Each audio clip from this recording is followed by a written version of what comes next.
नमस्कार मंडळी, आम्ही दोघी जावा या चॅनलमध्ये तुमचे स्वागत आहे. आणि आता पाऊस भरपूर झाला, पर आता 4 दिवस झाले एकदमच ऊन कडाक्याचं लागायला लागलेलं आहे. आणि लहान मुलांना आजारी पण पडलेले आहेत. सर्दी, खोकला, ताप आणि मोठ्यांना पण यांचं व्हायरल इन्फेक्शन चालू झालेलं आहे.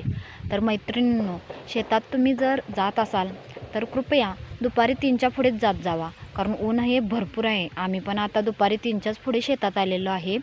आमच्या भुईमुगात कुठे तरी रान आहे, ते आम्ही भांगलेलं आलेलं आहे. शेतकरी मैत्रिणींनो, निसर्ग राजा हा ऋतूंनुसार बदलत असतो. कधी पाऊस, कधी उन्हाळा, कधी थंडी.